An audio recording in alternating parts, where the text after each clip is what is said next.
To all who come to this happy place, welcome. Good evening, ladies and gentlemen. My name is Chris, and you're listening to a podcast that believes in dreams, that places trust in the magic of imagination, that is always the first star to the right, and where the light in the window is always on. Join as we discuss the views from Walt's apartment.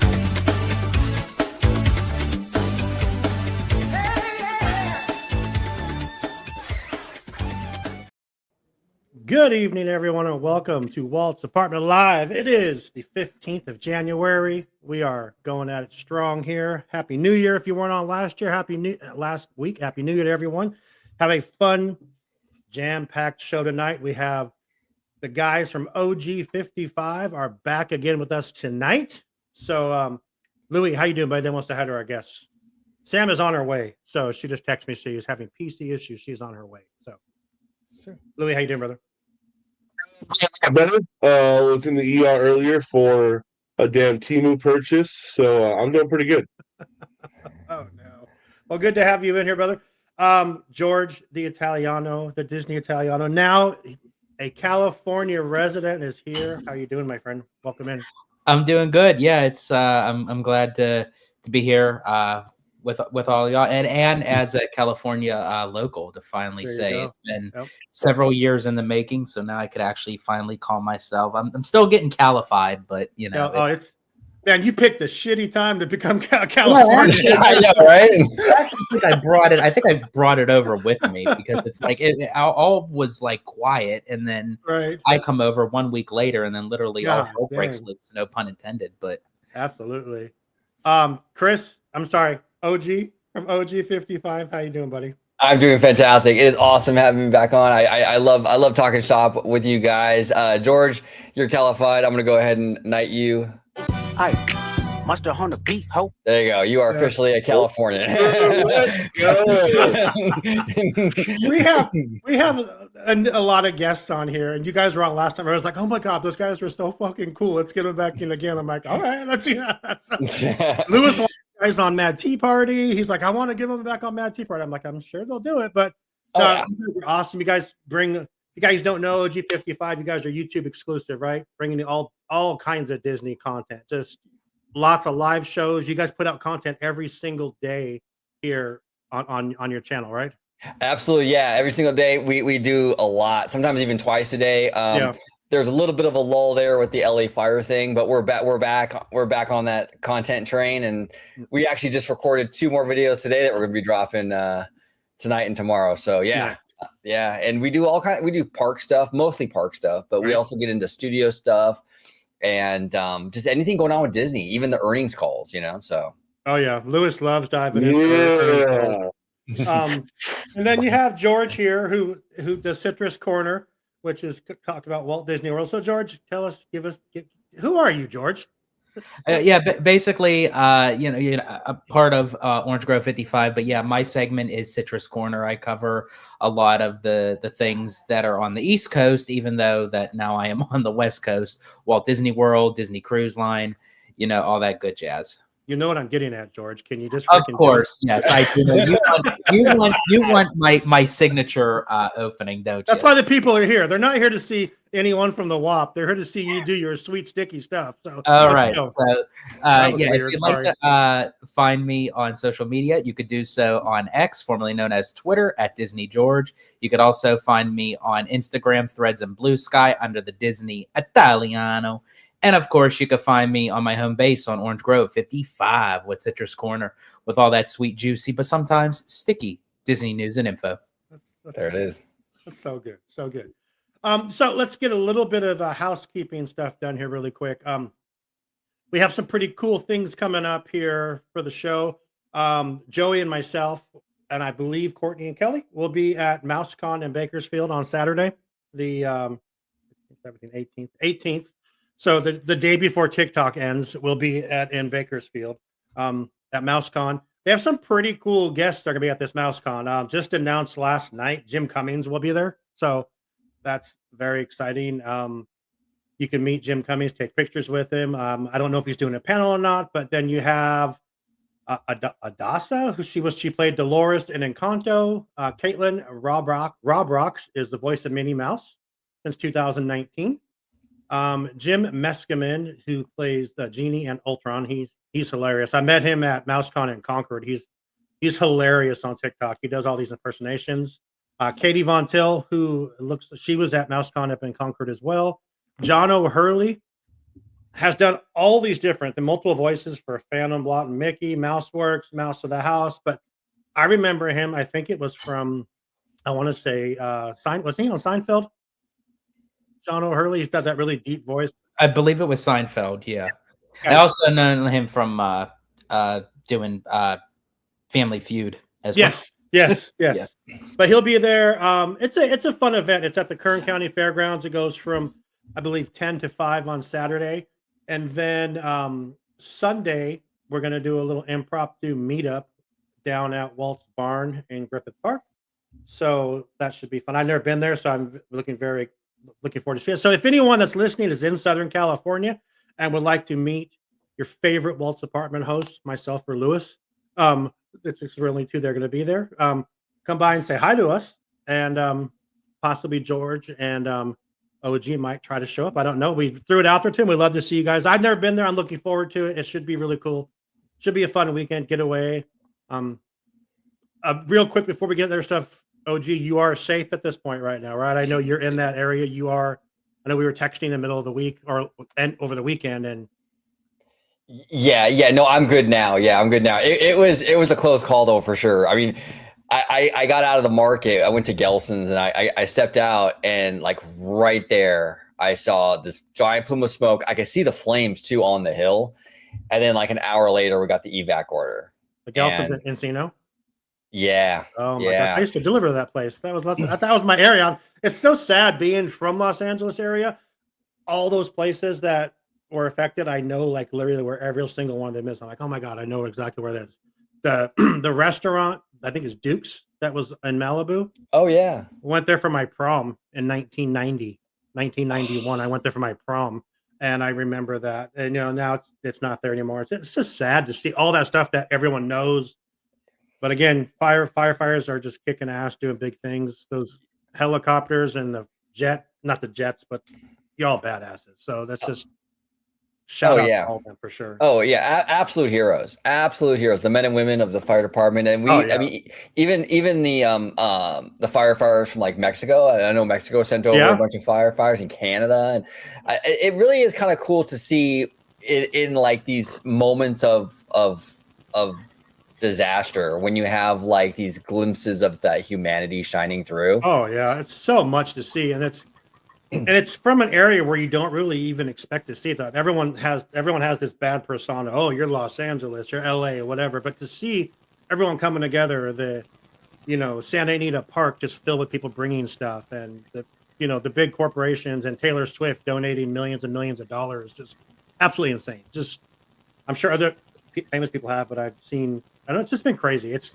to see an area affected. My mom called me and said, "Hey, you realize your dad's home in Palisades when he was a kid, where he was born, is gone." I'm like, "Oh shit, I didn't realize that." So just like 10,000 structures, absolutely insane. Absolutely insane. It's heartbreaking. And actually, Disney just announced, or a couple days ago, that they're going to be donating, I think, 15 million. 15, yeah. I think 15 from them, 10 from Universal.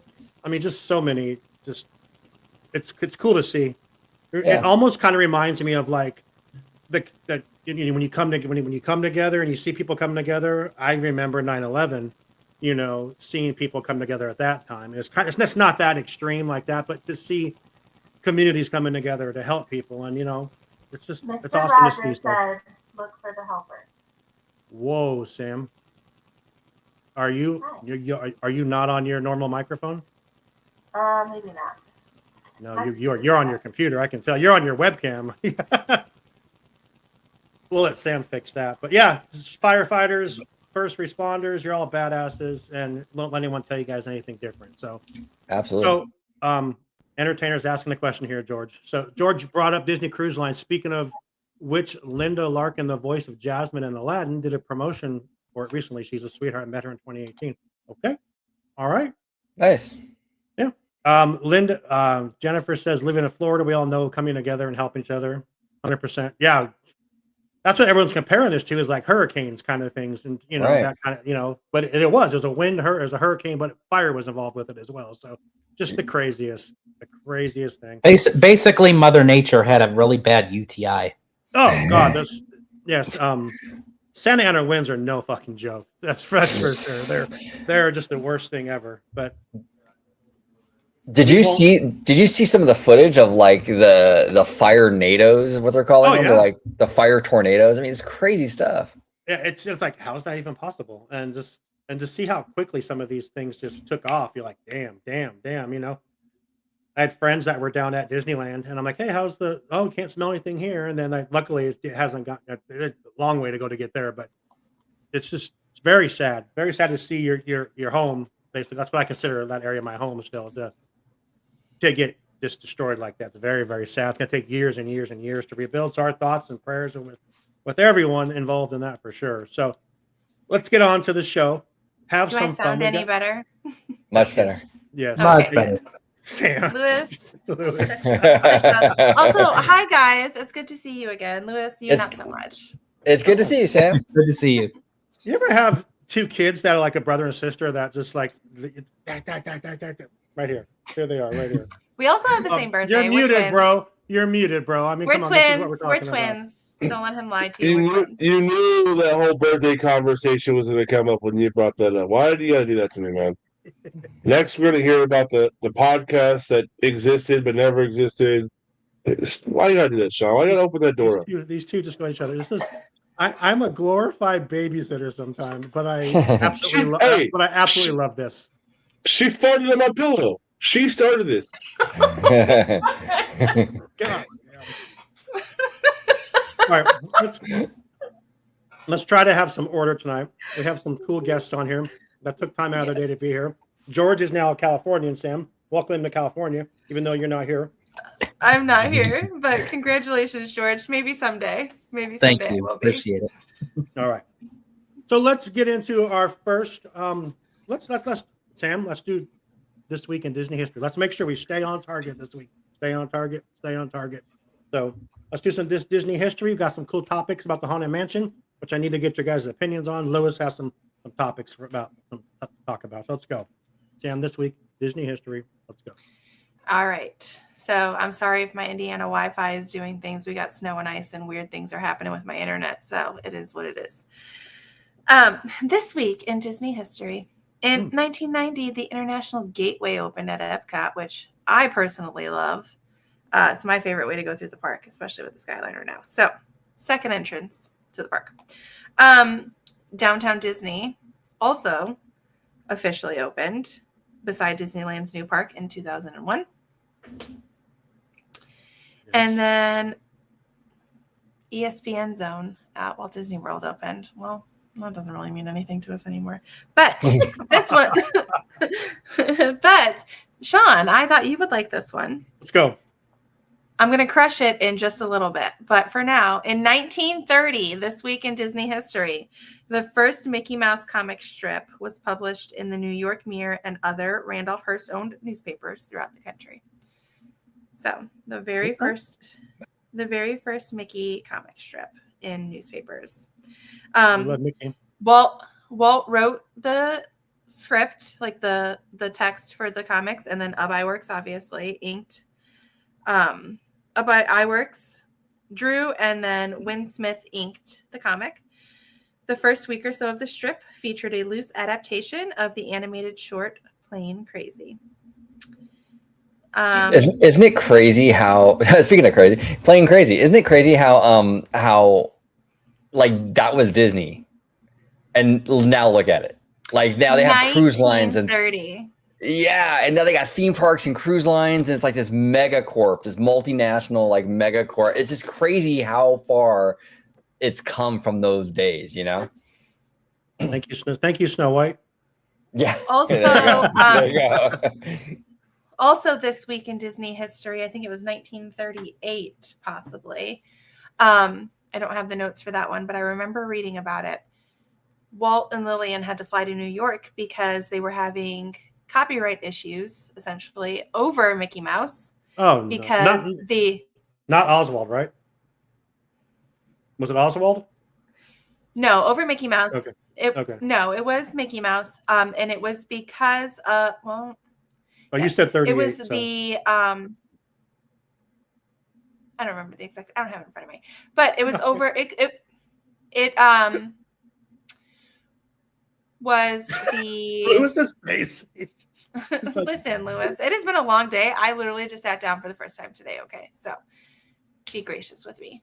The machine that they used to create the voices ended up being a copyright infringement, so they were dealing with that. Sean, I have this one for you. In 2021, it was the debut of the Disney Plus show WandaVision. Oh my God, what a great day! Which pretty much what a great day! I remember that was the tribe. That was a great day because of the first episode. After the first couple episodes, everything just went downhill with that. I loved it until it got into the 50s and 60s, and even the 70s were pretty cool. But then it got into the more modern era of TV and stuff, and that's when it started to lose me a little bit. Wait a minute. We're gonna take a detour here. Wait, did you geek out so hard? You didn't geek out as hard as we did then. Go listen to our tribe episodes. We were literally. So I have this theory that you get extra brain waves produced when you fan theory. It's just a cool thing. So we were. I did a whole episode on this on my other podcast, Lewis. However, gamma waves get produced. Gamma waves get produced when you are fan theorizing. So, WandaVision did that for me. Is that what they call it these days? It tickled my brain. What the hell? Every episode tickled my brain. Wait, I need to go back. Amanda said drink podcast was mentioned. I need to go back to OG and George's comments here. So you're saying you think WandaVision got worse as it went? Yeah. Yeah, I'm just going to say it as it went. The first several episodes, it was completely so creative. And what you have ever seen in a Well, I really want to thank OG55 for being on the show this week. Wow. Yeah. I love the concept, and I love how they took classic TV and weaved it into this into the superhero thing. I thought it was very creative.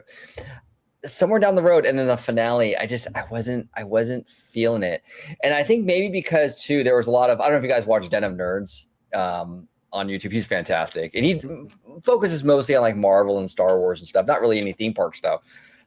But there were a lot of speculation in the fan community about the finale and Mephisto and all that stuff.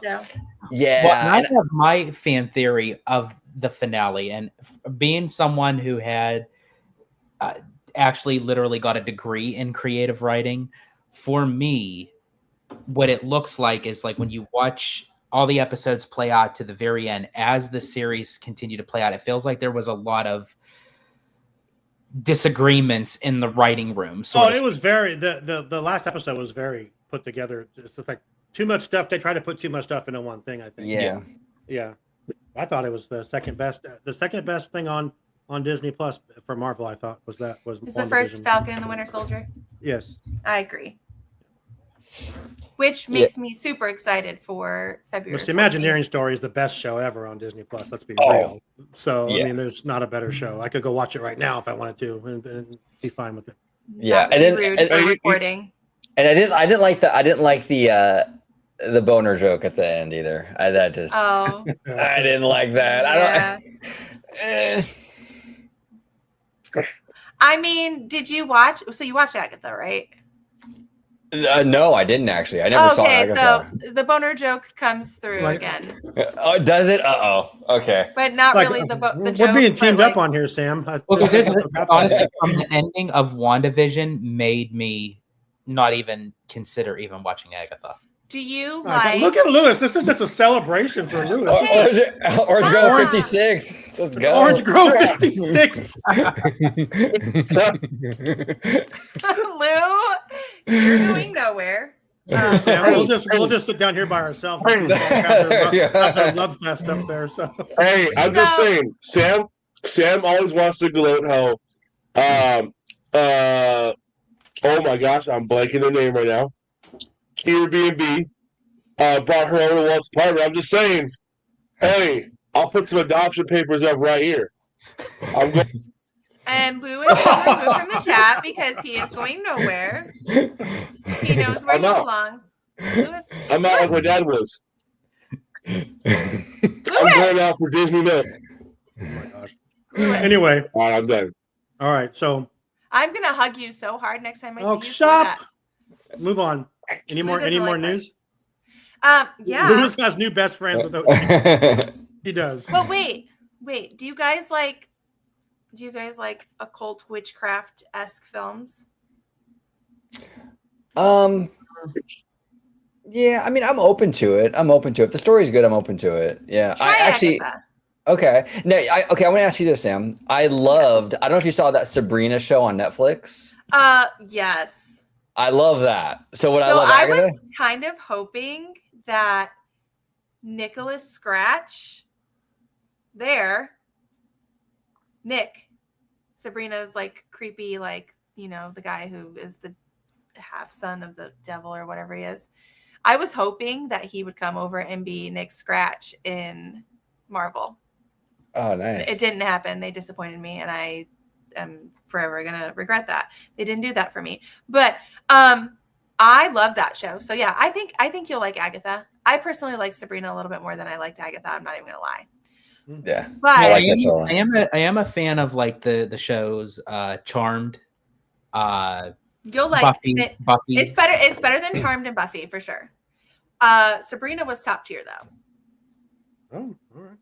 So I'm gonna give Sabrina the points over Agatha, but I will give it over Buffy and Charmed. Like The Craft, that kind of thing. Like if you like that exorcism type of thing, like there are definitely moments where you can tell which spooky film they're playing off of. And They do it very, very tastefully. And the storytelling is excellent. And it's not super predictable, which we need in anything Marvel or Star Wars at this point, because that's just how it is. But yes, Lou, and how are you going to be mean to me? I love how we Conchu Lewis, for you, Orange Lewis. Girl 56. We're done, Lewis. Okay. I will end with this one. I've got more, but I'm going to end with this one because I've been talking enough. This week in Disney history, in 1938 was the first time that Snow White was played in New York, and it got a review. And I wanted to read the review to you guys. The review was from Frank S. Nugent. So, review, first Disney animated movie. Sheer fantasy, delightful, gay, and altogether captivating, touched the screen yesterday when Walt Disney's long-awaited feature-length cartoon of the grim fairy tale, Snow White and the Seven Dwarfs, had its local premiere at the Radio City Music Hall. Let your fears be quieted at once. Mr. Disney and his amazing technical crew have outdone themselves. Well, I loved hearing that, so I thought you guys might too. That's beautiful. Will we hear that again in March? No. You will not. No. We could potentially hear that. It's going to be, we are sorry, Mr. Disney. Yes, exactly. Walt Disney's Snow White and the Seven Keebler Elves. The seven mythical, we're not sure exactly what they are, creatures, because they told us they were mythical creatures and now they're elves and now we're not sure, but it is what it is because, hey. It is what it is. Blame Rachel Ziegler for everything. We need to take our first break and we'll come back and we're going to watch the Daredevil. Is it Daredevil? Did I say that right? Wait a sec.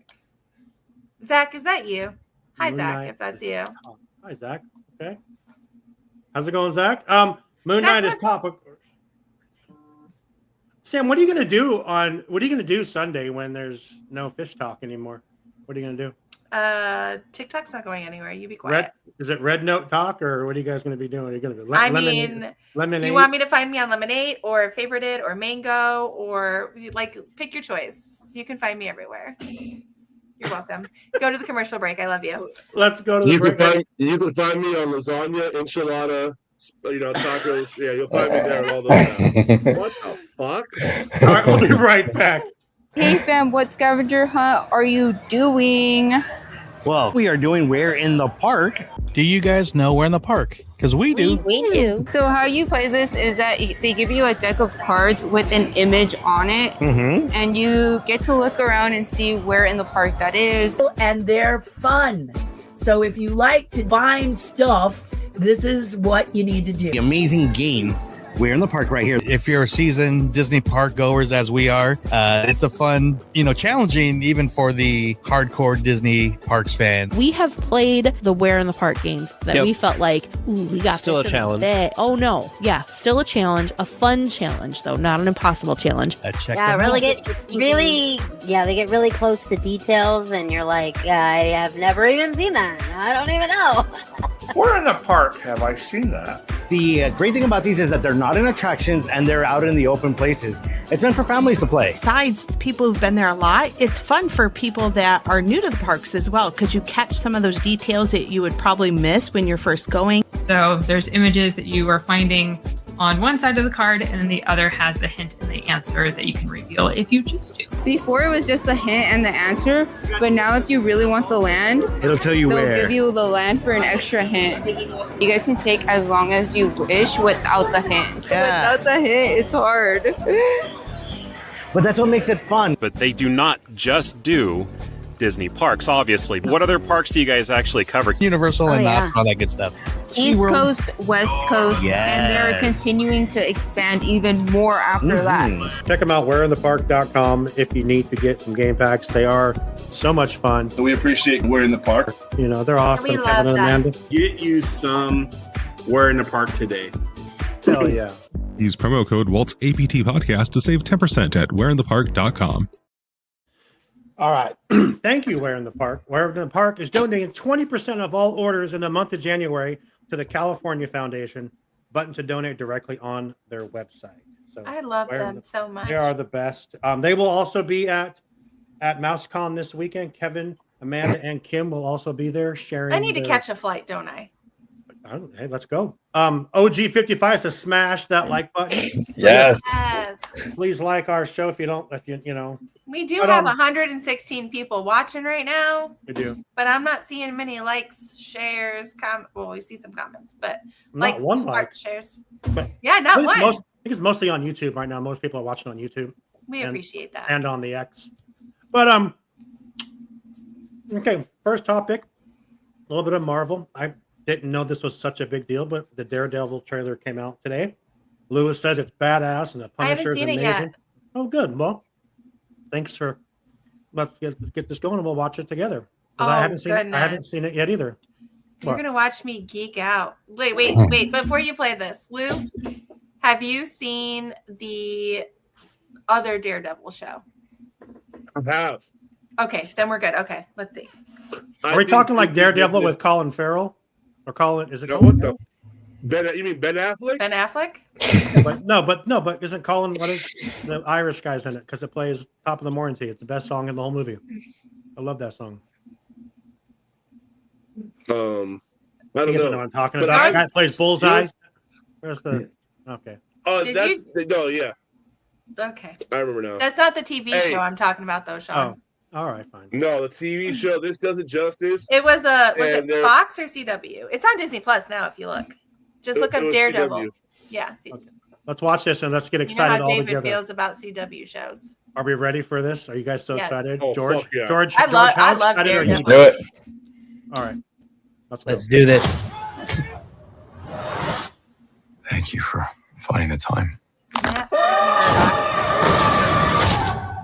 I will admit, it's not entirely unpleasant seeing you again. He gives me chills every time I see him. He's such a weirdo. All I see is the guy from Independence Day when I see him. By the look of it, you've come up in the world. I could say the same about you. The mayor serves Rogers the the musical?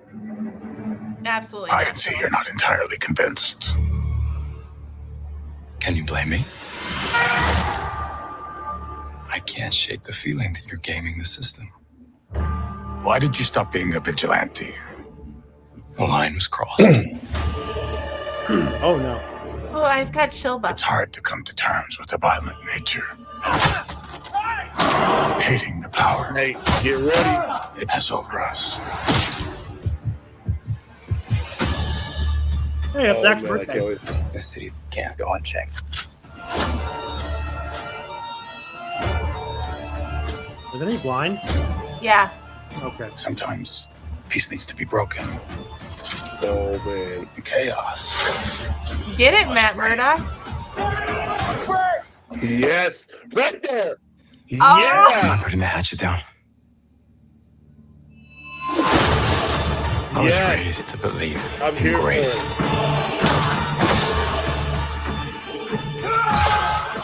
But I was also raised to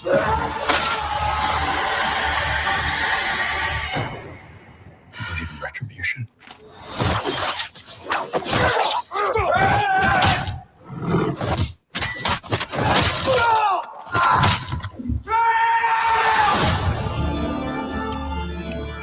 This already looks like it's gonna be better than the first Daredevil series. So I have to say this. I always say this on the Orange Grove 55 channel. I love a good villain. I love the more graphic, the better. I want to see guts. I want to see blood.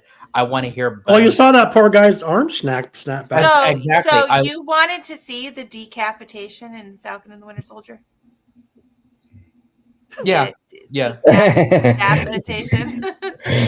Well, and I'm glad you brought that up, George, because the Netflix series had this kind of tone to it, and a lot of people were worried, you know, with Disney now coming in and doing this, like it wasn't going to carry that same energy, that same tone. And I'm really glad they did. This feels like the same show, like a continuation of that Netflix show, which I absolutely loved. So I'm glad that we. Yeah, I was worried that he was going to like break out into song. Like, yeah, right, exactly. Oh no, absolutely not. I would no. Daredevil the musical. I personally love Daredevil as a character because he's got that FAFO mindset, but he's also got a huge heart. I just love him as a character. Sean, I do recommend watching. No, I don't love him more than Namor. So yeah, actually, I probably kind of do. I'm not even gonna lie, because I've had more exposure to him and like on film media, like than I have Namor. Isn't But that I do. the guy that was in Hawkeye? That's Fisk, Wilson Fisk. Yep. He's big bad. Kingpin, yeah. I got Michael Clark Duncan play in the first one. Also, yeah. So Hawkeye, also Echo. Okay. Yeah. I mean, she's his soft spot. How you doing, Barry Place 28?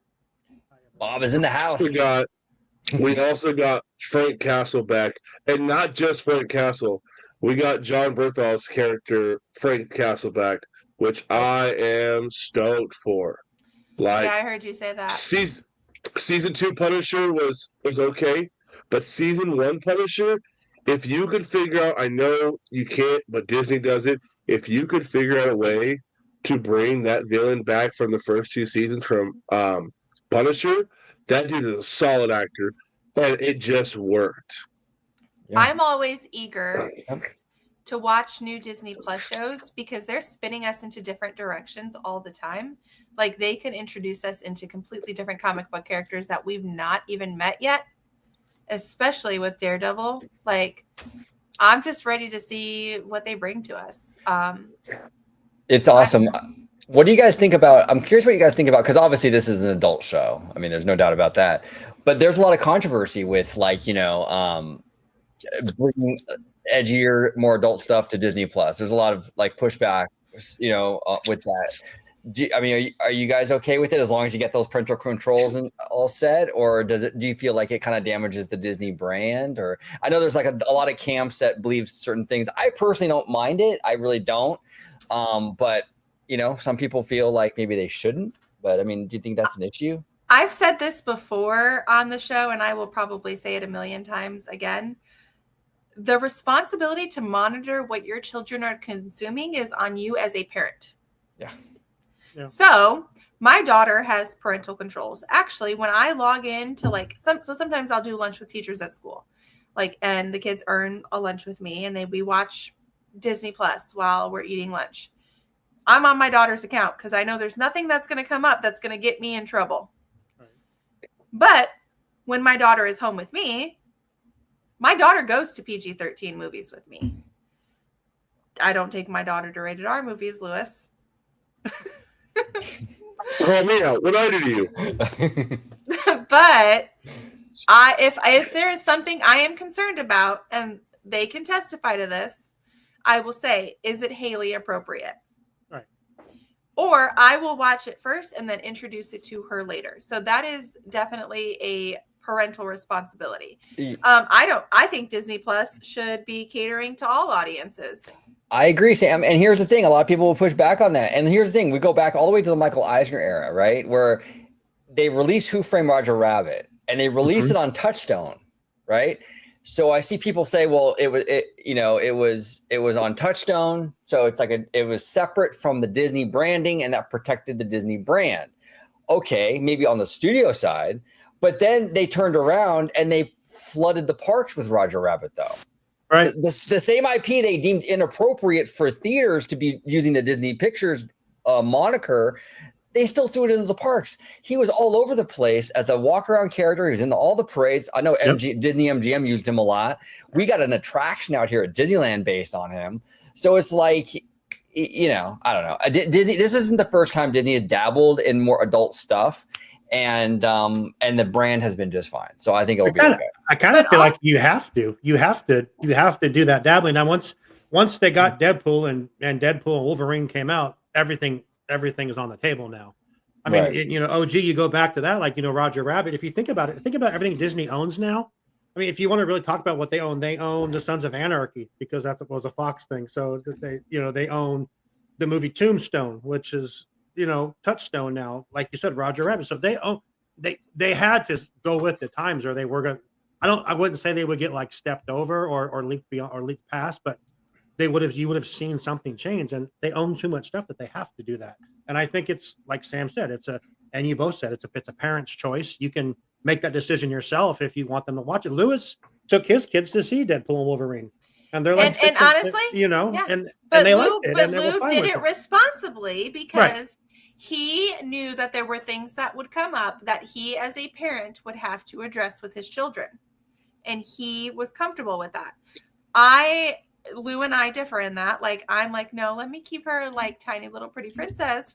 And then we're on the way home, and she's talking about Squid Games. I'm like, how did you watch Squid Games? She's like, well, my dad let me watch it, and I was like, I asked him to not let you watch it. So like there's it's just, as a parent, instilling good values in your children, letting them realize that some things are reality, some things are not, and how to distinguish between them, and knowing what's appropriate, where, and when. Absolutely. That's fair. So with that though, what are movies that are just banned? Oh, the movie, like Song of the South and things like that. Oh, well, outright banned. Lou would bring that up. Right. I'm just saying. I mean, I will say I do not agree with Song of the South being unavailable because it is a teachable moment. Right. I literally had to sit with an 8th grader tonight and talk about how I tutor an 8th grader, and she had to write an essay on how to memorialize Black American soldiers in the Civil War. Like, these are teachable moments. Like, the Russell Crowe laws, they're history. Like, being able to bring that in and use it as a teachable moment, I think we are depriving children of things by not making it a teachable moment and talking about it. Yeah, you make it a teachable moment, and you also by trying to pretend it didn't happen, you run the risk of like making these mistakes in the future, right? Like, so yeah, like you were saying, Sam, like show the movie, maybe have like a disclaimer in the beginning. These are not the values of the Walt Disney Company currently. This was they do that on some movies. There's some movies that they do have a there are, and that is a tizzy of Lewis's is because they do that on some movies, but not on Song of the South. Because that's where it should be the freedom of choice to pick what movies that you want to choose to watch. It's like they ban Song of the South, but then I know this this is completely going apples to oranges, but you have Quentin Tarantino's Django Unchained.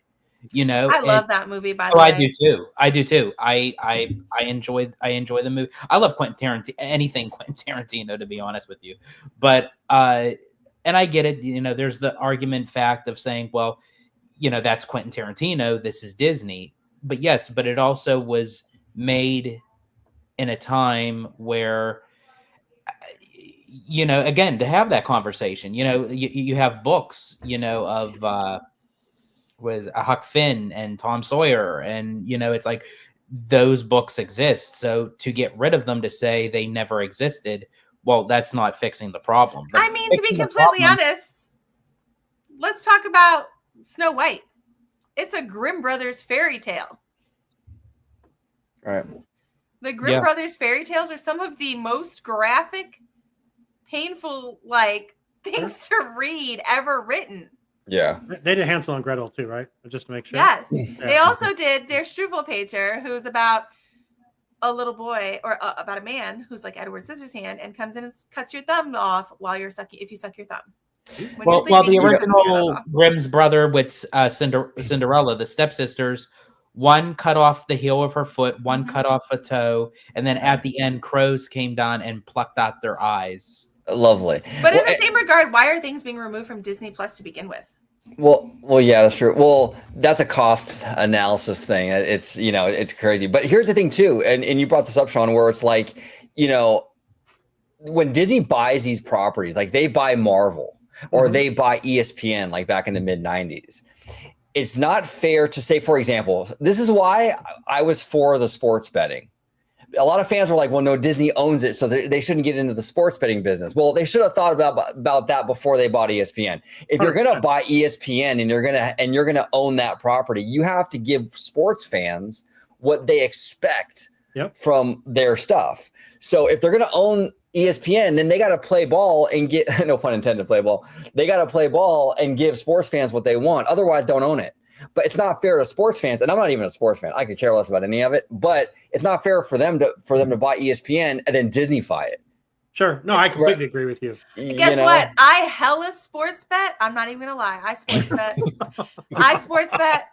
And I don't use anything ESPN, Disney. Like I go through Caesars Entertainment.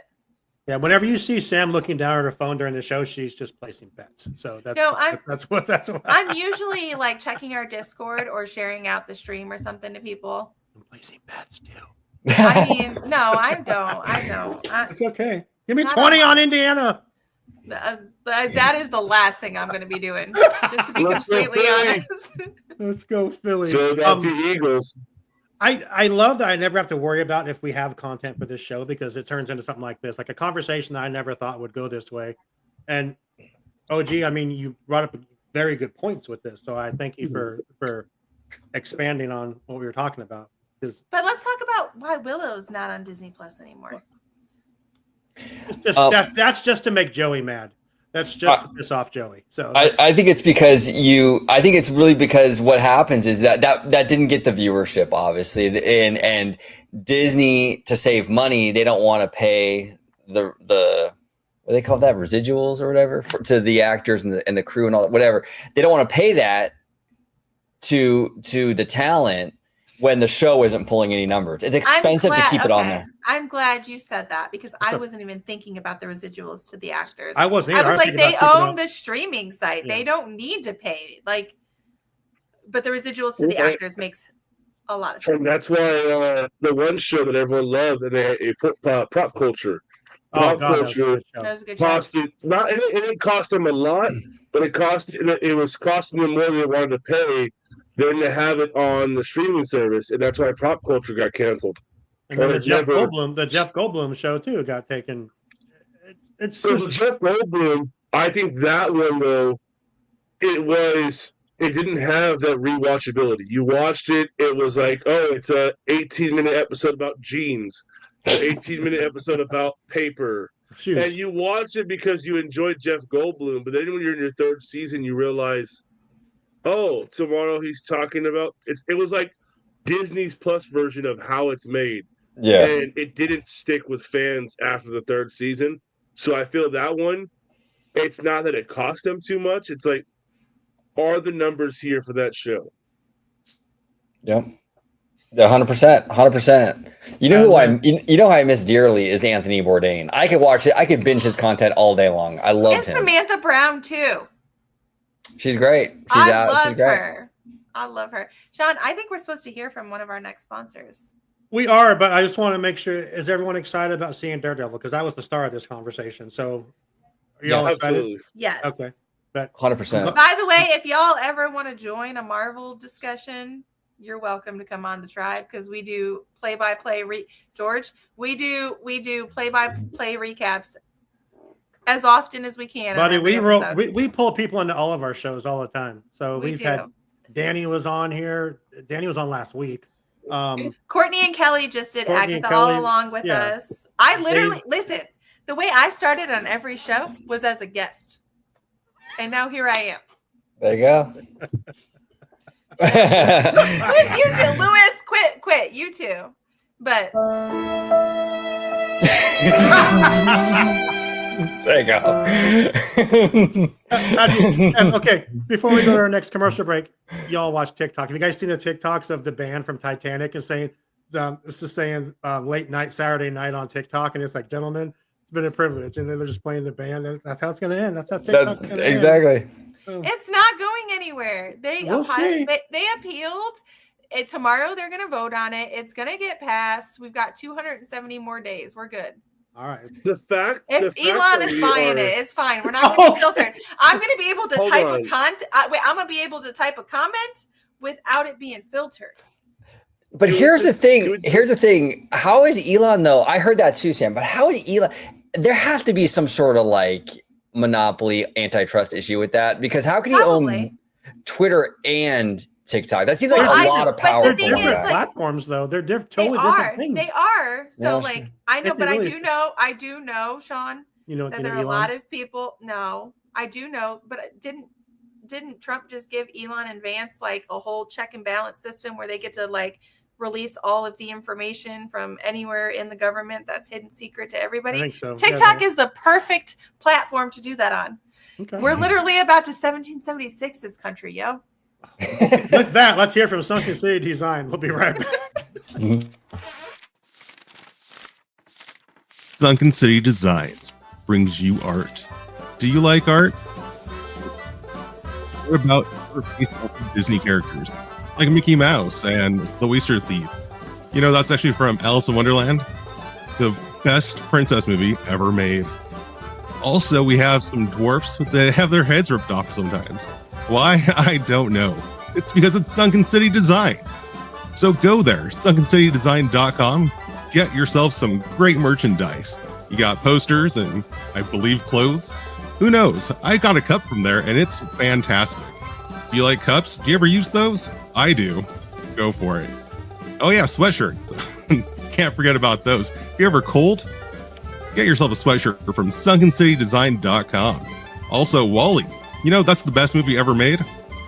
Second only to Alice in Wonderland. All right. If you also like Walt's apartment, they have merch for that too. Where? sunkencitydesign.com. Hopefully you've already loaded up that site and you're looking at it and you have some items in your cart. Go ahead and check out as soon as you can because the show's about to come back on. All right, everybody. We appreciate you. I love how he throws in freaking Walt's apartment. They got stuff too. Yeah, go buy our merch from Lou's Sunken City Designs. All right, Lewis commented in the private chat, said, "Don't change the topic. He's got shit to say." So go ahead, Lou. What do you have to say? Before your topic, can I tell people that I have been showing these stickers on TikTok, and people think you're dope, Lou. If you want to see a Scarlet Witch Minnie and a Namor Mickey, like go to Sunken City Designs. They're dope. They are dope. They're dope. Hello, Melinda says, hello, everyone. Hello, Melinda. Hope you're having a nice evening. I'm not seeing any comments. That's wild. Well, because they don't care about you. What? All right, Louis, what do you got to say? Because we got more. Oh, they all just loaded. Okay. That was aggressive. I apologize. I just have one thing to say. Can we acknowledge that the fact that LA is on fire, the world's falling apart, and the biggest gripe we have right now is that TikTok is coming to an end? Thank you. It is not my biggest gripe, but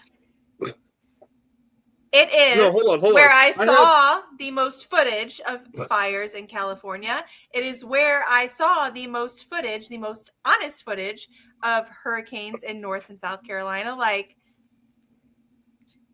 I get that. I will say I'm not. I mean, I don't have a TikTok. I don't deal with TikTok. It's not really my thing. You need a Disney Italiano TikTok, George.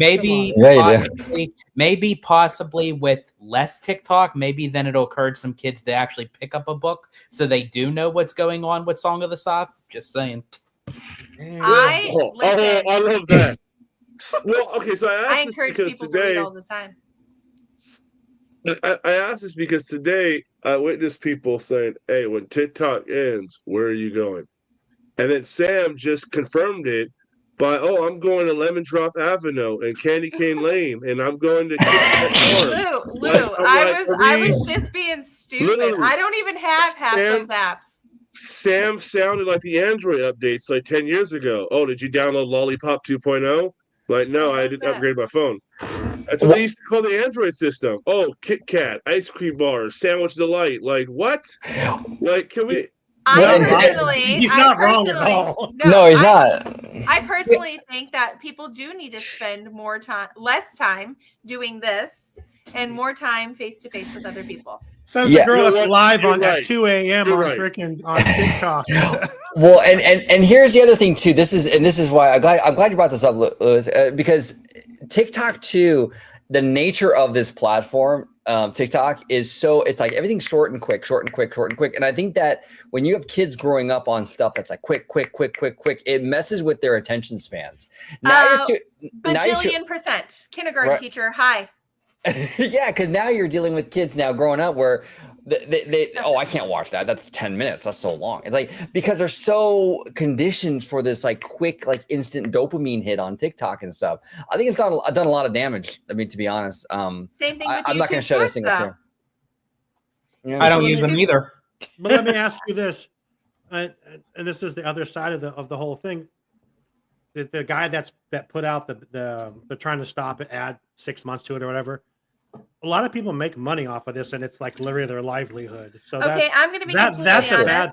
That's a bad thing. It's not for me. I'm going to be completely honest. I'm going to say that the people we have friends that have been on this show that this is their livelihood. Well, they should probably figure out how to live in the real world. Well, but you know what? So I hear what you're saying, Sean, and I don't disagree. It does suck, but at the same time, too. There has been plenty of social media outlets where you could still make an income and do this. I do not think that social media should be a job, in my personal opinion. See, and I disagree with that. I disagree with that. You can, but I also this isn't our job, but that's what we're all doing right now. But exactly. I go to work and I work. I don't get paid for this. Exactly. I go to work and I have a full-time salary job and I teach children's ministry and I tutor and I do all of these things and I'm a fantastic mom. Social media is a side piece. And could I make it a full-time job? Probably. Could I sell my body on the internet? Probably. Am I going to do that? No, because George does. You gotta that's like right down my alley, man. But don't even bother with the feet pics, man. Those are so expensive. George charges an arm and a leg. Well, I hate feet, so there's that. But I kind of want to. A lot of the people that I see making money on the internet are not the kind of people that I would allow my daughter to be influenced by. And I think those people in particular need a reality check of what it's like to live in the real world and to have to provide adequately in society. Amanda, this is the craziest. Listen, Disney conversation. I just see some like you have there's literally a woman on TikTok who has a bajillion followers, and she is dating someone 30 years younger than her that was actually supposed to be dating her daughter, and she does My wild. ex? Her name is. I'm not even gonna say her name because she doesn't deserve clout. There are so many people on social media that do not deserve to make money off of social media, and they get money because we are addicted to the dopamine. We're addicted to the drama. We're addicted to that quick. Like, oh, let me follow this link to this link to that link to that link, and figure out what is happening. Why do I care about this other person's life? All right. Literally, every time I click a link, I am giving them money. Where's the buzzer? Where's the? I'm just saying. I think there are some people who should have to face the real world, and I agree with you. I agree with you, but I'm a little bit of a nuance with this kind of stuff because, as I said, I don't use TikTok. But with each time a person clicks on a TikTok video or something, does that person get paid? Yeah. So every time anybody watches if they watch more than like their 30 seconds of their TikTok, Instagram, or Snapchat video, yeah. Okay, so we're gonna because now we're getting requests over here in the chat. The new cup means new topic because we've touched on TikTok long enough. If TikTok's here next week, cool. It's not just TikTok. If it's not, we'll be okay. Media in general. But anyway, but we are all literally on social media right now doing this, so it's kind of hard. But we're not making $1,000 a week. We're not. I mean, that'd Some be cool if we people did. do. I mean, it'd be cool if we did, right, guys? I mean, no. OG. I'm down for it. I'm not going to complain about it. But that's the thing is we're not doing like horrible things though. There are people who get thousands of dollars a week for I've made abusing their children on the internet.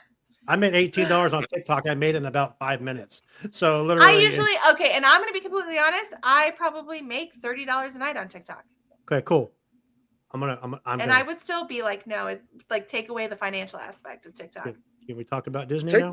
Take away Sam's mic. That's what we should take away. Her mic. Oh, George, OG, it's been an hour. Do you guys have more time to actually talk about some Disney stuff? Yeah, absolutely. Okay. We're here. Cool. We'll see what happens. I'm sorry to rile everyone up with my TikTok comments, but let's move on. Louis, let's talk some Disney. What's going on? What's going on at Disneyland right now? And we want to get OG and George's opinion on a few things.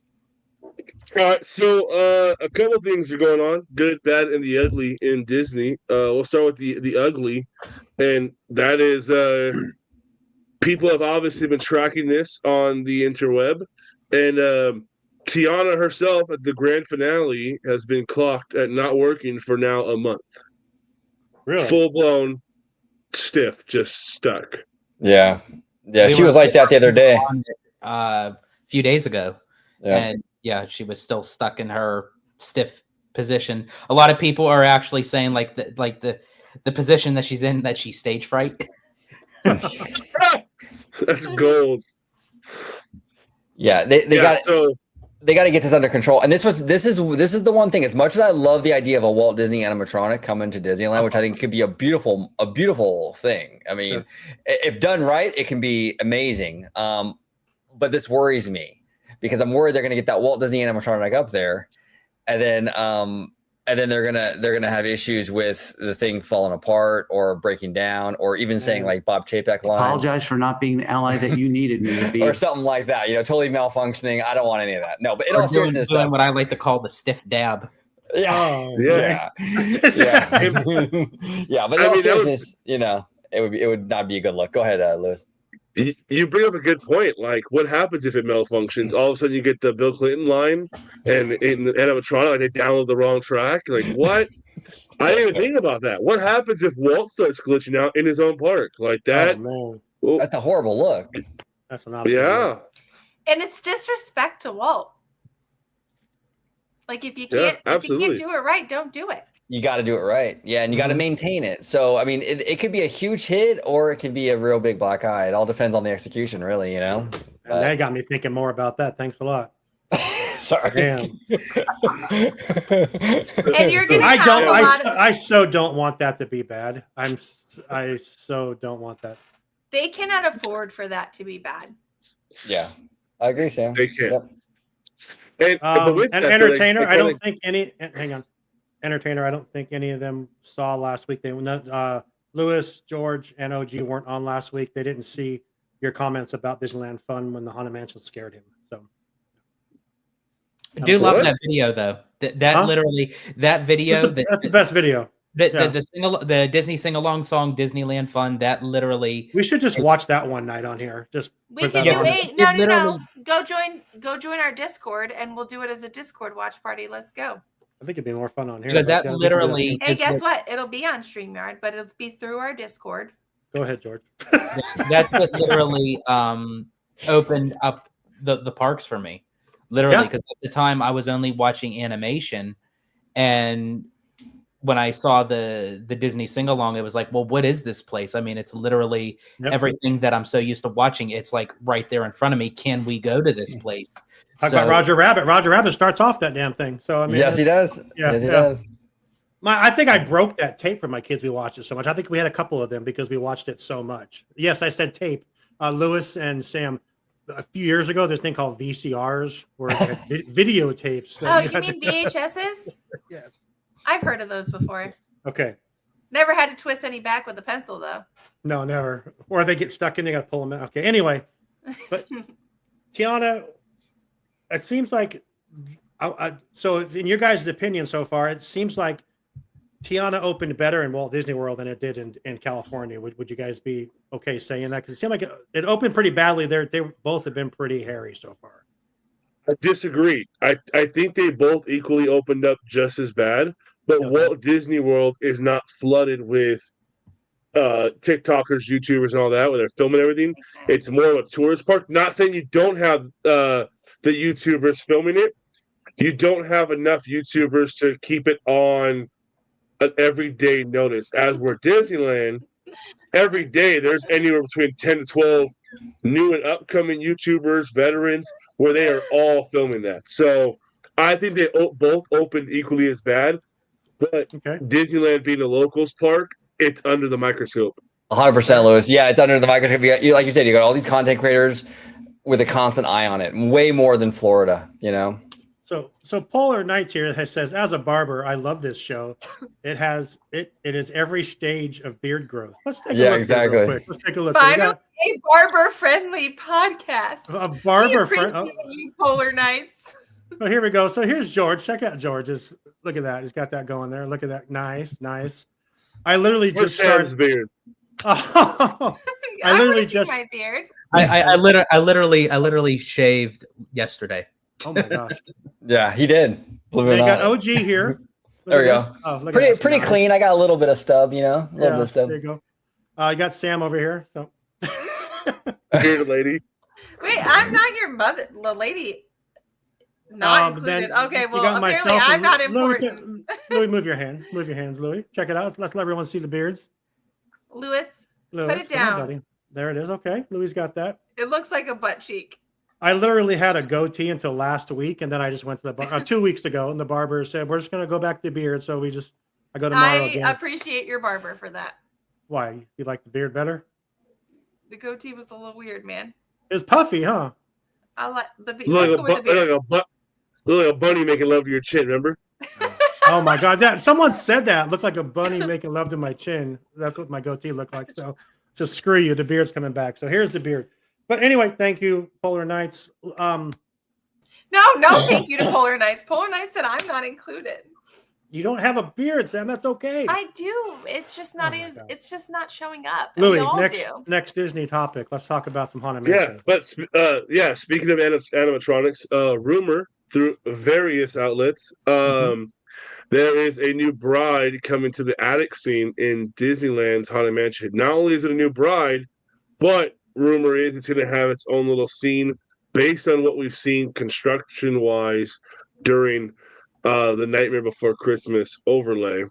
So what are your thoughts on that? I am starting to think, I watched a YouTube video earlier today, I'm starting to think it's almost a definite, especially with the release of the new Sipper Cup earlier today. Yeah, for sure. Well, Danny made a good point. I think on the she was on last week said that it's been boarded off, and Dave from Fresh Baked as well said This is not like I think he said the other day, David said that he's 90% sure it's happening.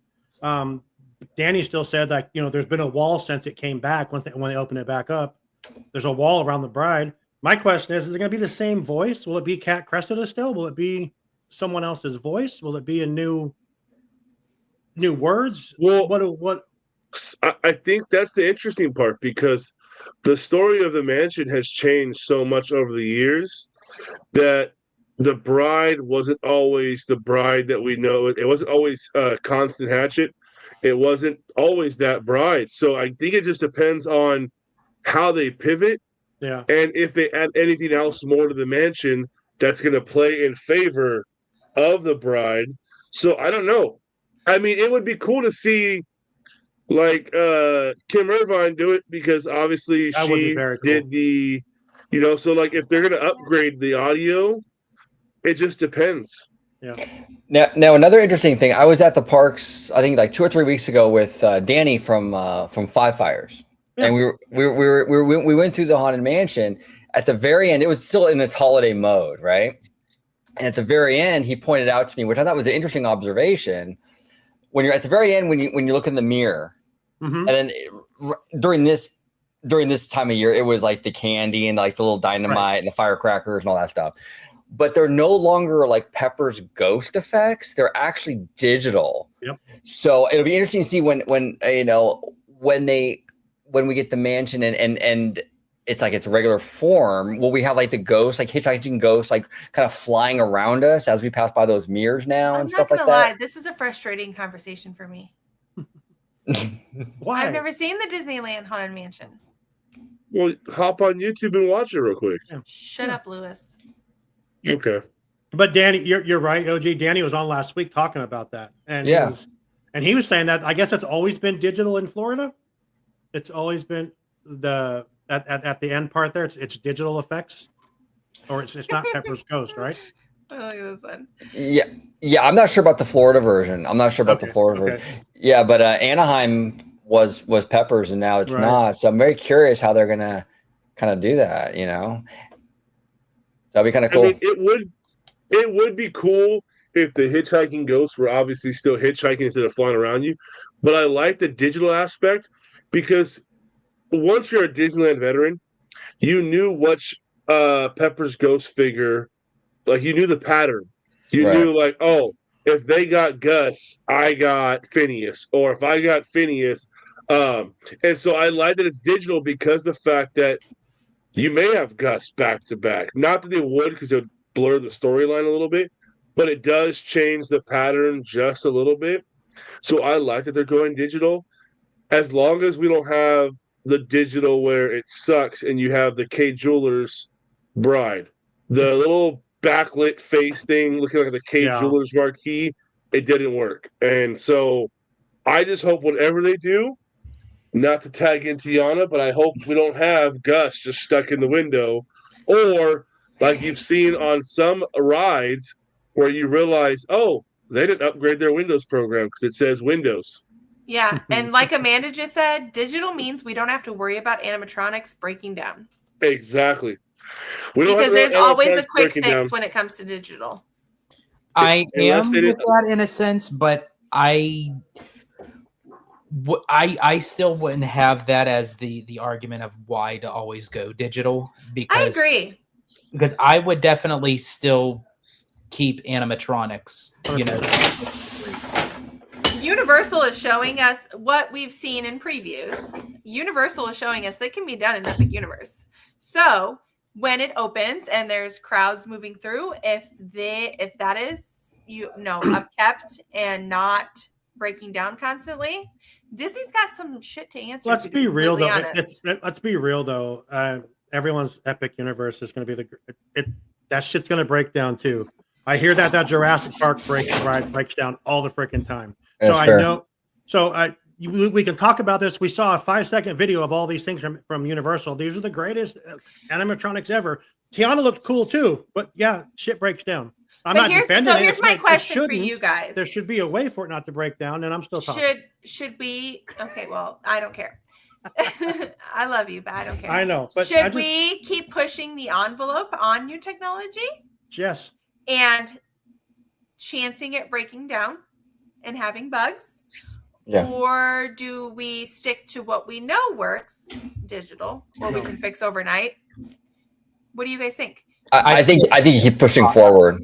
I think it's too much of a cop out to just take the easy route and just say put screens in everything, because that was also Universal's downfall of using too many screens with everything, with Transformers, with yep. You want to take risks, especially Disney. I mean, Disney was built on risk taking. Walt Disney was like the biggest risk taker. We talked about Snow White, huge risk. You know what I'm saying? Disneyland, huge risk. I mean, if you just kind of rest on the laurels of like, okay, well, the 1960s Pirates animatronics work just fine, we'll just do those forever. I think that's so anti Walt in so many ways. I'd rather have them push the envelope and have it break down here and there than not try. That's just my opinion. So that's my question for everyone. So if you look at a theme park attraction, if you go to a theme park and you go to get on an attraction and it's broken down, do you give the attraction grace because it is a learning process, or are you pissed off? So for me, I'm all for pushing the envelope, but if it's not working, you repair it. Rise of the repairs, half the key scenes don't even work no more. Yeah. You'll be lucky if you have Ren's saber come through the ceiling, if you're lucky. You'll be lucky if you actually see him get sucked out of the vortex versus him on the screen. So I'm all about things not working. It didn't work. You find out. But when you go to like things like Tiana, and you know 9 times there's a good chance that this shit is not going to work. Or they made the big change on Haunted Mansion. How many times in the Haunted Mansion you're riding, and it's becoming more and more frequent? We're sorry, your dune buggies have slowed down. Let's go find out what's going on. Like now you could ride it, you're like, that's someone getting on, which is fair. And they made that change, so it should work better now. I'm all for pushing the envelope. As long as you're going to take as quick as time as you can to repair what's not working. You look at rides in Fantasyland. Guess what? When certain animatronics are glitching out and their eye doesn't blink, you don't really notice it. It works. When you go on Peter Pan and say Tinkerbell's dust didn't go across the curtain, you don't notice it, but the ride's still hitting. When you make these improvements to key objects that are the main center stage of what the magic is, and those stop working, that's where I have a problem, because guess what? Your B mode isn't selling it. Yeah. Sure. And that's what Amanda just said here.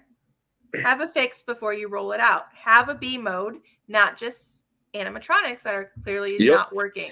So yes, that pre-planning for a B mode is definitely essential. Entertainer says the Spider-Man ride at Universal Studios Florida broke down when I rode it in 2016. It was weird to return to ride through the. Listen, Entertainer, I'm just gonna say, be glad you didn't have to climb out of a ladder off of the boat in Peter Pan, because that shit sucks. But yeah, to the point, I just don't have B mode as a backup, and then it become the new norm. 100%. Your backup needs to be 100%. Yeah, you push the envelope, you try new things do break down, but Lewis is right. You have to eventually fix it. It can't be stuck like that for weeks and weeks and weeks. If the Tiana thing, right? For example, it's been broken for a long time. Close it down, fix it, and bring it back up again when it's ready. But just to leave it like that is terrible show. I have a question for all of you, though. Just you can just say yes or no really quick. So yeah, the Tiana's broken. How much with Tiana being broken for that 10 seconds of the ride does it damage your thoughts on that attraction? Will you not go on again because Tiana didn't work for 10 seconds as you passed by? I think for me, or will you still go on? I think for me, and this is, if you ask like a newbie or a normie the same question, they'd probably have a different answer. But for me, having the privilege to go to the park so many times that it doesn't necessarily hinder me. Like, it's still a great ride. I still enjoy it. I love the all the animatronics, not just that Tiana. I love the music. I love the lighting. It's a great ride, and I can understand a normie's perspective that if you were to ask them the same question, that if they're going to spend thousands upon thousands of dollars with their family traveling cross country, what have you, I can understand the frustration that if it's their once in a lifetime trip, they're probably not even going to notice, George.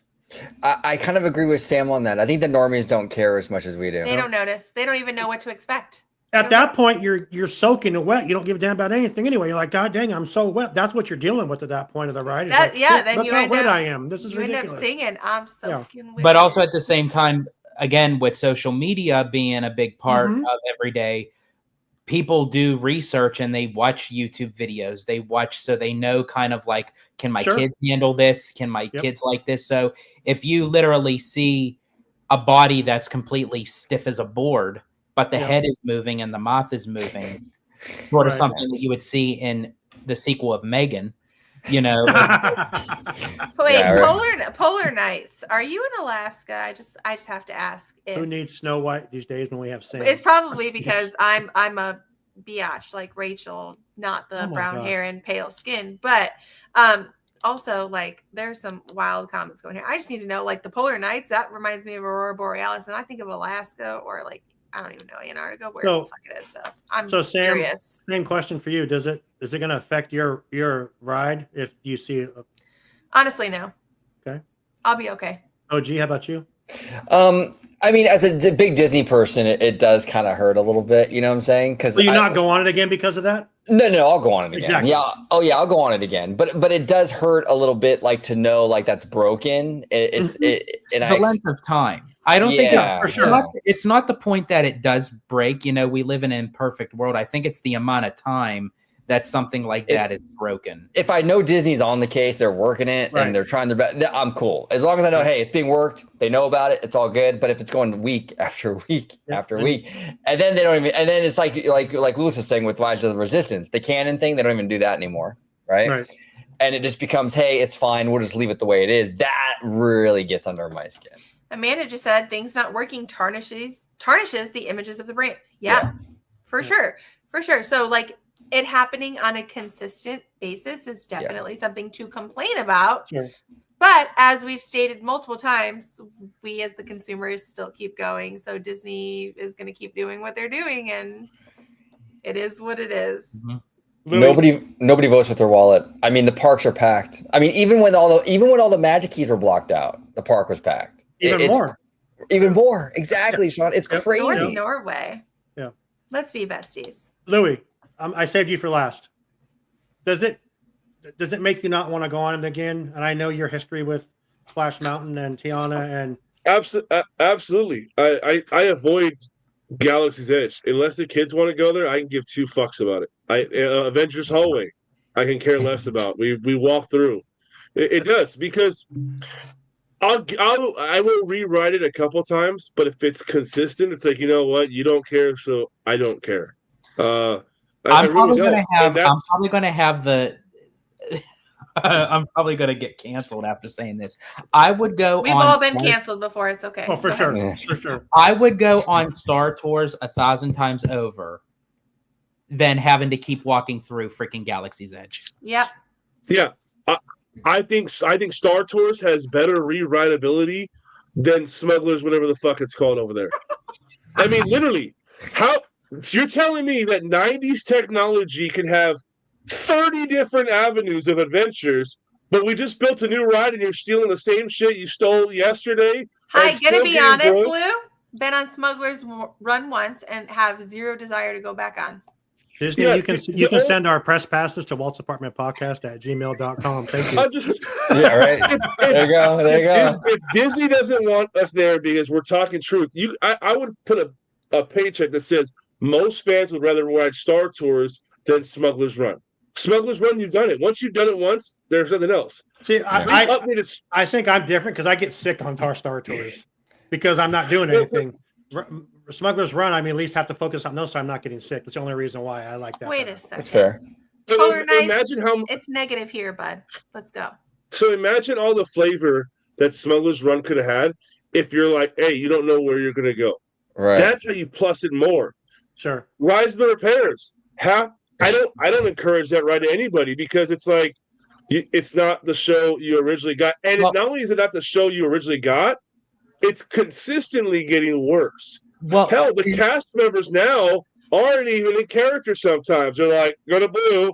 Before, I remember the first few times riding that ride, and I was filming like I was in a courtroom. I was filming like I was hiding my camera because I was like, I don't want to get in trouble. Then I had to realize, hold the phone, they're cast members. Like, I was buying into the story. Today, I was, or like, not today. The last time we were there, like, can we get white? Yeah, sure, go ahead. The first time I asked for white, oh, you don't like your color? Go to orange. And I was like, oh, shit, I'm in trouble. Like, the Rise of the Repairs is slowly falling apart. And don't even get me started on Avengers Hallway. That's a whole other challenge. Well, wait. Before we move to that, because I know we'll probably move to that anyway.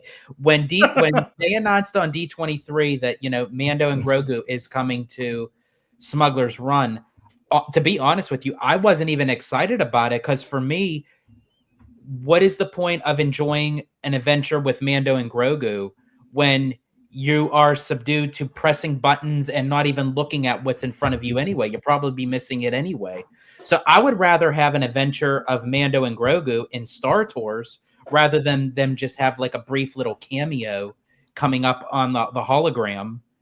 I would prefer to have them fully into Star Tours. One of my biggest concerns with Avengers Campus is we're getting the e-ticket, which is awesome, right? But the issue that I have with it is that we're going to get that big box building right behind Mission Breakout. Yeah. And I'm hoping, and this is the Disney nerd coming out, you know, but I am concerned about this. Having that big show building behind Mission Breakout, how is that going to affect the scale and scope of the tower? Because that whole thing, like it's looming and feels big, is part of the attraction. And if you have this big box, a square box sitting behind it, and it ruins that forest perspective, and now it looks shorter or off. What if they paint the building with like the blue sky paint? Shit don't really work. I was just being facetious. You're gonna be hopped up on drugs if you really think go away green and sky blue, you can't see it. If you really think you can't see that, you're doing drugs. What I think they're gonna do, if I'm honest, I think they're gonna dig into the ground to where the box itself sinks in. I think it's going to sit lower. I really do. Sean, do we have one more sponsor to hear from? We do, actually. You guys okay? We play our last commercial break? Then we'll Let's come do back it. and Let's rock and roll. We'll come back, wrap up, and if you have questions, ask us. We have a little bit more about Haunted Mansion as well. Which one is it? It's here we go. Hello, everyone, and welcome to Let's Get to Know Our Sponsor. Getaway Today has been helping Disney vacation dreams come true since 1990. Whether you choose to visit the happiest place on earth or travel to Orlando for the most epic adventure, they want to help. Need to know the best hotel in the area? What theme park ticket should you use? Have a last minute change? No worries. Their travel experts are always here to help. Want to book a cruise and don't know where to start? Hey, they can help with that too. They will help you find the perfect cruise for your vacation, whether it's your first time or you're a well-seasoned cruiser. When you book your cruise with one of Getaway Today's experts, you will have a dedicated agent to help every step of the way and take care of all the details so you can just focus on the fun. Getaway Today offers peace of mind travel, allowing you to cancel or make changes up to 72 hours in advance. You will always have the most up-to-date vacation information both pre-arrival and upon welcome. Getaway Today will guarantee the best prices with no hidden fees, and every time you book with Getaway Today, they will donate a portion back to a charitable organization in your area. And so far, over $4.5 million has been donated. So just click the link in our show notes to start your Disney, Universal, or cruise vacation planning for more information and the best deal. Or you can dial 855-GETAWAY and be sure to tell them Walt's Apartment sent you. And until next time, we hope you enjoy the view from Walt's Apartment.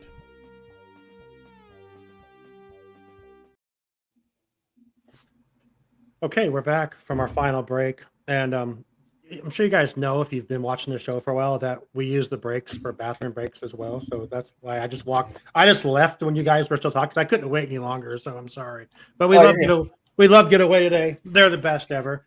That's why I use a catheter. Well, as much as we record, George, you literally have to use one. All right, we'll break. What? Oh, gee, you and I have a fan. There we go. We love this. Shout out to Polar Nights. What up, Polar Nights? All right, so we'll bring this home here. Real quick, Louis, OG, and George. Louis, have you seen the shop? Have you been at the park and seen the Haunted Mansion shop? No. You Me just and heard Disney about it, right? parted ways. Yeah, me and Disney parted ways back They in broke October. up. They broke up. That's right. OG, George, have you guys seen the new Haunted Mansion shop? Yeah. I asked a few friends that are in the park there. It must still be in the park. They haven't answered back. But what do you guys think of it? I've heard so much back and forth on this that it looks like it came from Home Depot. It's too big. Why is it Linnea there? says the pre-constructed shed. Yes, that one. Shed Who gate. cares? The she shed. Yeah, the she shed. Who cares if it's pre-constructed? I mean, that's. What do you guys think of it? Here's the thing: when OG and I went, we actually walked inside for the first time. I actually think the inside is much better. Mm-hmm. I've heard that a lot more outside because it smells like a mildewy kind of old smell. It actually gives like that old kind of feel. I love all the props that they use. You know, the aesthetics of everything. Mhm. They took down the AI. They did take down the picture, right? Yeah. She's gone. Right. They took that down. As far as the I'm sorry, the shed itself. I'm sorry because that's how I see it. That's but fair. I feel like and I know Disney doesn't really have too many spots where they could have put it, but just for the sake of the conversation, where it's located, it just feels like it's just dropped there, like it's just like a floating turd in a toilet. Like it's just there in between like the mansion and Tiana's, and it's just when you're walking up to Tiana's, it's blocking the mountain. I love looking at the mountain. Like, okay. But that was the point, though. I think with the Imagineers, right or wrong, it was meant to bring the mountain down because. Right. It's not. Well, you just said it. They're wrong. It's not. The Italiano just said what he said. Yeah, I mean that's what I've heard. Bricky has said that. Danny has said that. Dave from Fresh Baked has said that. Chris Provost has said that. They've all said it's built too big, but the idea is to make it look like it was.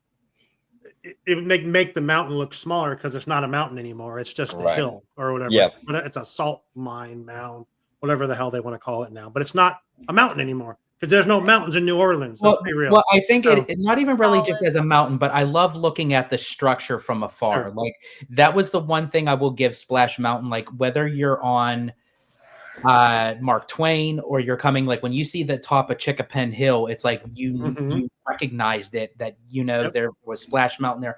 I just wish, and I get it that the structure may not have been able to hold Mama Odie's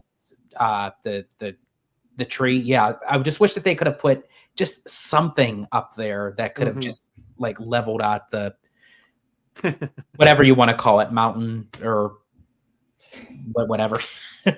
Yeah, no, I know that it needed a like a focal point, I guess you would say, right? It needed like that Mama Odie thing would have been perfect. I know there was issues with that because it would have put too much weight on it, supposedly. So it's like it would force them to rebuild the whole thing, basically. I get that, but I mean, these are Imagineers. These are Pam Anderson had the same problem. Yeah, she did. Exactly. Just structural problems. You know what I'm saying? But I mean, they could have. These are Imagineers. These are very creative people. They could have come up with some way to get something up there, instead of just tacking on fake plants. Amanda's spitting fire. She said it's a swamp in the bayou, so it can't be a big mountain anymore. The HM Shack now brings the force perspective down to scale. Right. Man, yeah, that was the point. Amanda, she's right. That was the point. She is right. Amanda's always right. It's fine. Here's the thing. She's right, but whatever they were trying to convey, I don't see it. Like it was supposed to bring the force perspective, but it didn't do that for me. It's just like a deer in the headlights. It's like just blocking my view, which. And I heard it looks even worse when you're coming back up towards the mansion, like when you're coming back in front of Tiana's, and then you have this big building here, then that basically blocks out the mansion as well from the other side, right? Yeah, it does. Yeah, unfortunate. It's a major blockage one way or the other. Yeah, it's huge. So what I would have loved to see is the profit and loss on the restaurant right there. The one that says the clam chowder, which I forget the name of it. They redid it to have the Pelicans landing, all that.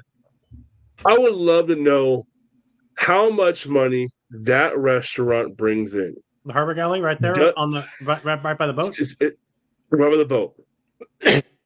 What that, and if it wasn't, and compare that to profits and loss on Haunted Mansion merch, and you got that, and you make that the same theme. I don't think the theming is that bad. It just doesn't have that Claude Coates type of creepiness. It looks too clean cut. That's what it looks like Playhouse Disney Haunted Mansion. So I would love to see if that restaurant was really bringing a lot of income in for the park versus merch. And if not, got that, put the garage or shack, shed, whatever it is, right there across the walkway. Then you don't ruin the perspective that much. You have it there, and you still have it wide open. Because right now, where it's at just seems way too. That's interesting. What they have there is that Linnea? Is that how you say that? Linnea, it looks like, yeah. We discovered they still have Splash Mountain merch in Tiana's gift shop. We picked one up. That's interesting.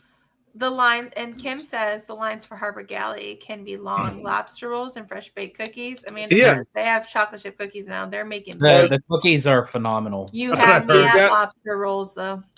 Is that food that cannot be relocated and still be available? I don't care. I'm hungry right now, so it's fine. It's too late to obviously decide that. But I think that could have been a solid spot. And then you have the doors open to where it's facing the Haunted Mansion, the same way a garage would be versus where it's at.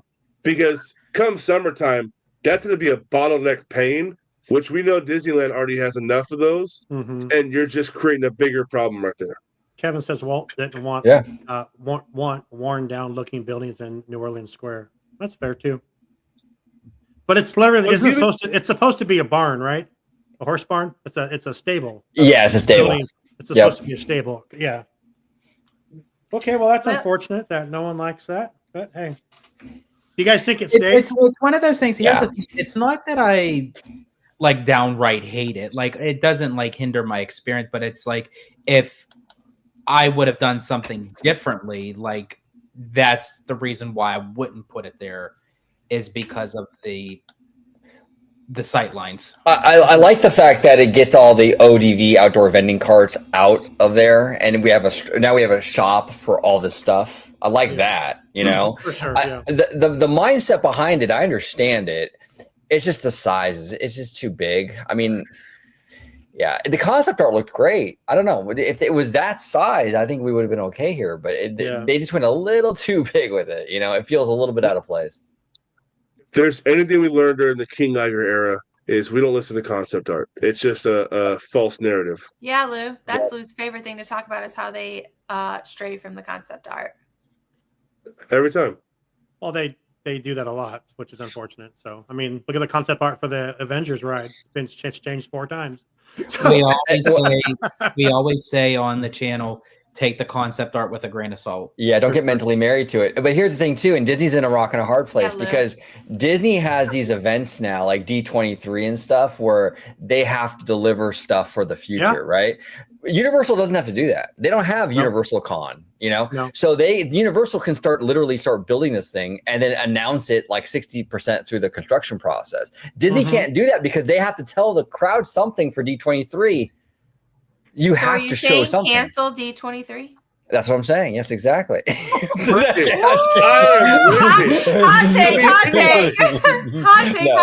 take. Again, Disney, if you're going to send us free passes for D23, send those. I mean, that's not a bad idea.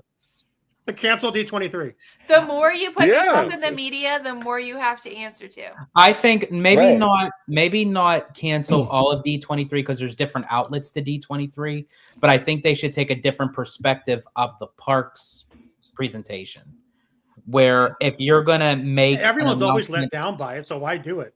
You're always let down, and then you have to put concept art out there that is inevitably going to change through the design process because you're forced to create things for that particular event. Right. And hold on, when the concept art for DCA 2.0 went into the Blue Sky Cellar, all that concept art was almost to the T of what we got. When Radiator Springs went into Blue Sky Cellar, it's almost to the T of what we got. When did we start reaching for farther than what we could actually make happen? When the budget went for Damaro's hair products. I'm gonna say fucking Damaro. I'm gonna tell you tonight. I'm gonna say when social media became 50%, if not more, prevalent, and people were giving their opinions on a broader scale that was reaching a far more reaching audience, and they were forced to be like, oh shit, we've got to show up or shut up at D23 every time. Right. Or at every single one of our launches, we've got to show up or shut up because people are going to try and cancel us if we don't. And guess what? They show up and try and cancel them anyways. So they might as well just stop doing it. Again, I never have to worry about having a good show because shit like this.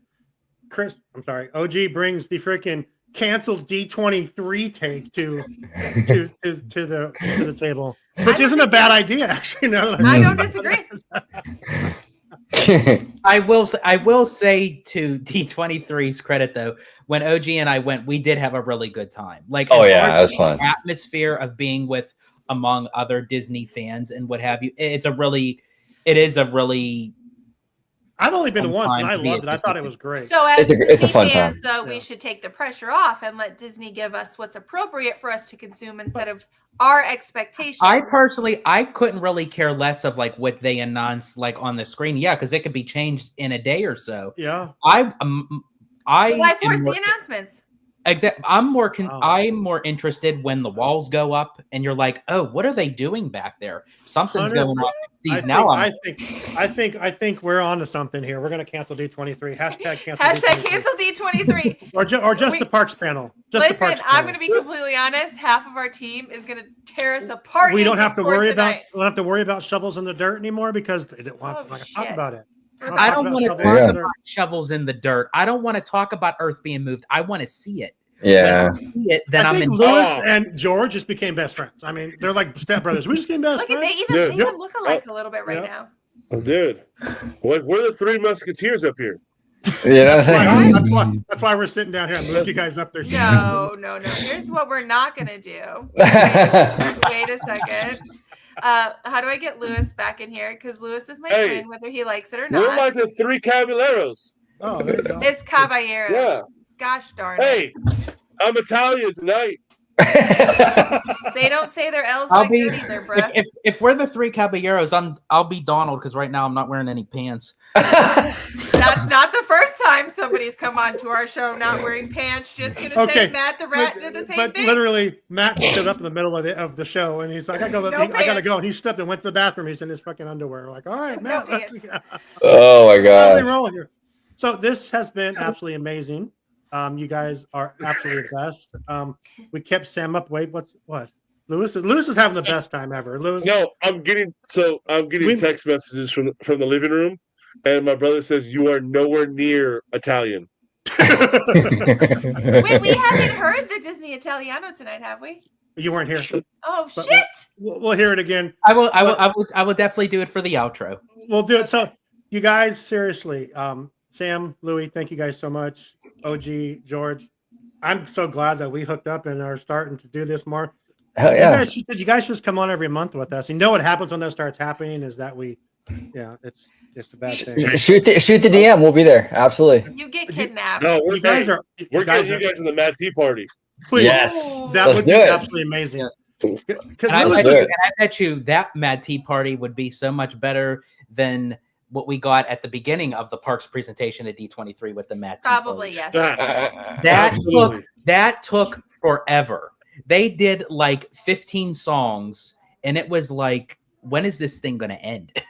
I identify as feral on the Mad Tea Party, so there's that. So here's the deal. Say, though, I did love the Mad Tea Party over at DCA. Like the Mad Tea Party, the electronica, like that kind of stuff. Like that was awesome. I missed that. Glow Fest. The Glow Fest, yeah.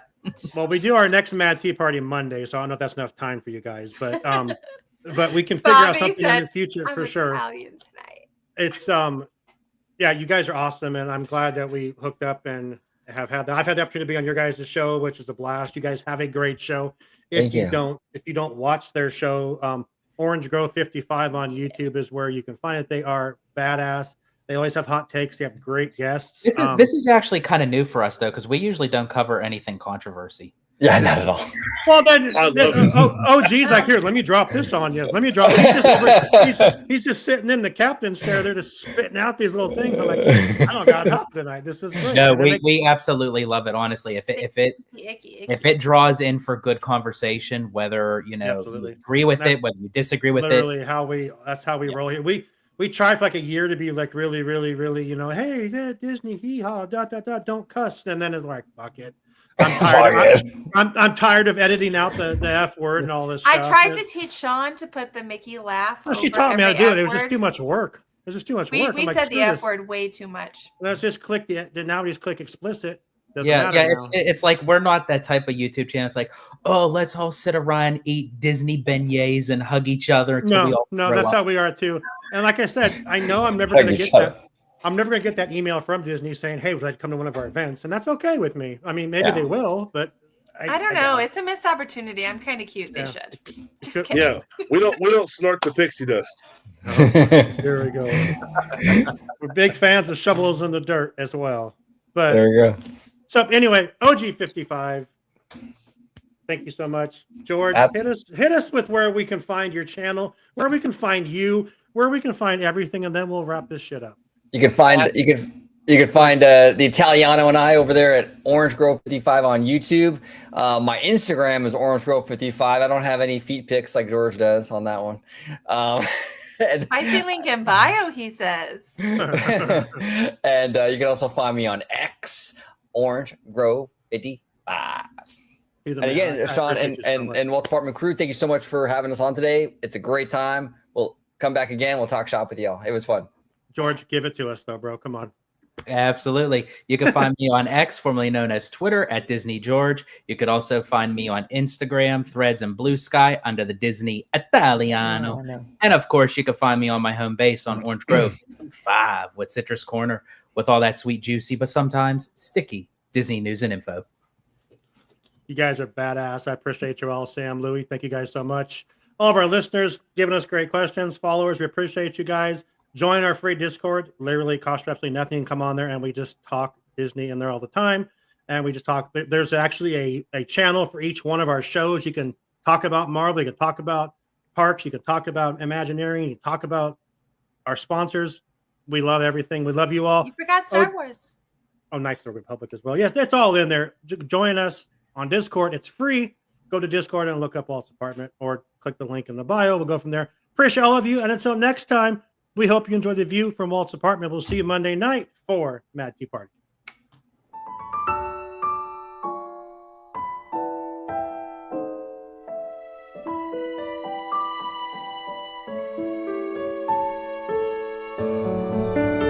Oh, and come see us in Bakersfield if you're still now stop.